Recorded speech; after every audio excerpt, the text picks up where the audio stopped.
Mga ka-sports, 6 na kampyonato, 3 Best Import Awards at isang makasaysayang gold medal para sa Pilipinas.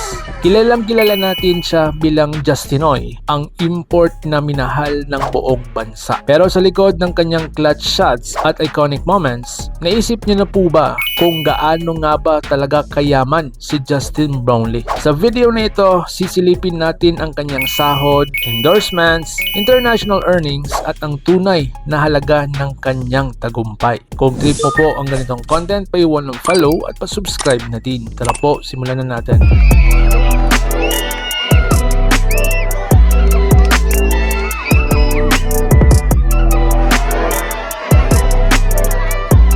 Mga sports, taong 2016 nang dumating si Justin Brownlee sa Pilipinas para maglaro sa Barangay Ginebra, San Miguel at agad niyang binago ang kasaysayan. Mula sa isang import, naging simbolo po siya ng panalo. Sa kanyang pamumuno, nakamit ng Ginebra ang maraming kampyonato, kabilang ang isa sa pinaka-iconic na buzzer beater sa kasaysayan ng PBA. Dahil dito, hindi lang siya naging fan favorite, kundi isa sa pinakamahalagang player po sa liga.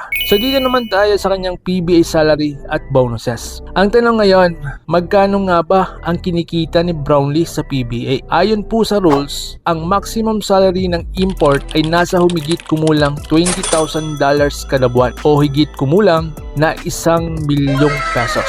Pero para sa isang elite player tulad ni Justin, hindi lang dyan nagtatapos ang kanyang kita. Bilang resident import ng Ginebra, may dagdag pa siyang win bonuses, championship incentives, special team agreements. Sa kabuuan, tinatayang kumikita siya ng 15 million hanggang 30 million pesos po kada buwan sa PBA pa lang. At tandaan, ilang beses na siyang nagkampiyon, ibig sabihin, paulit-ulit din ang malalaking bonuses. So dito naman tayo sa kanyang international earnings. Pero hindi lang sa Pilipinas umiikot ang career ni Brownlee. Kapag off-season sa PBA, hinahabol siya ng iba't ibang liga sa buong mundo.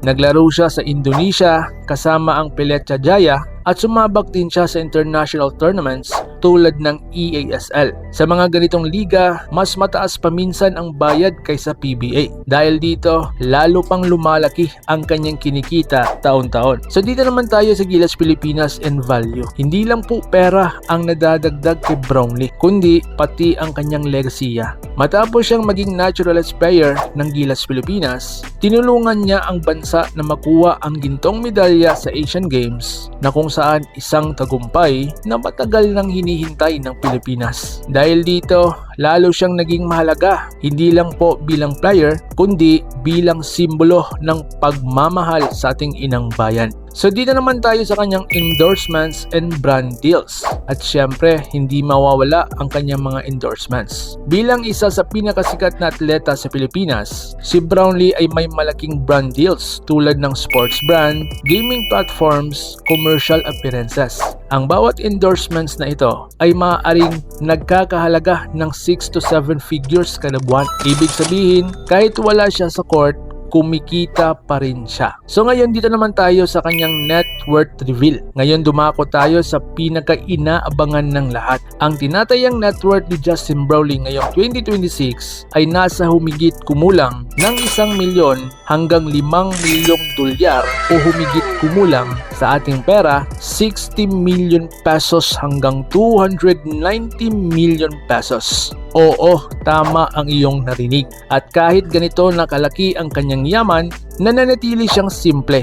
Karamihan sa kanyang kita ay napupunta sa kanyang pamilya sa Amerika bilang paghahanda sa kinabukasan ng kanyang mga anak. Sa huli, si Justin Brownlee o JB ay hindi lang isang basketball player. Isa po siyang alamat, isang import na naging tunay na Pilipino sa puso ng milyong-milyong tao. Patunay na ang sipag, dedikasyon at pagmamahal sa laro ay kayang magdala hindi lang tagumpay, kundi pati ng kayamanan. Ngayon, kayo naman ang tatanungin ko para sa inyo. Si Justin Brownlee ba ang greatest import of all time sa PBA? I-comment mo po ang iyong hinaing sa baba at babasahin ko yan. At kung nagustuhan nyo ang video na ito, like, subscribe at i-share niyo na rin para sa mas marami pang ganitong content. Laban Pilipinas, puso, so paano? Ingat po kayo. just feel the energy, Yeah. and I felt. Brownlee.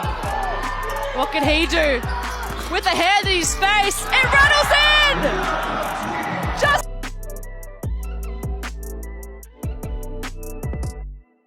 Mga ka-sports, kung hilig ninyong bumili ng mga Gilas jersey, Gilas accessories at mga gamit na pang basketball habang nanunood po kayo sa aking mga videos, kindly check this basket on this lower part ng ating video at magpa-pop up yung ating mga items sa gilid. Mga legit po yung mga items dyan, and see to it po na makabili po kayo ahead of time kasi meron po yung mga discounts and mga promos depende po sa seller. And also, kunting suporta din as a content creator po. Salamat!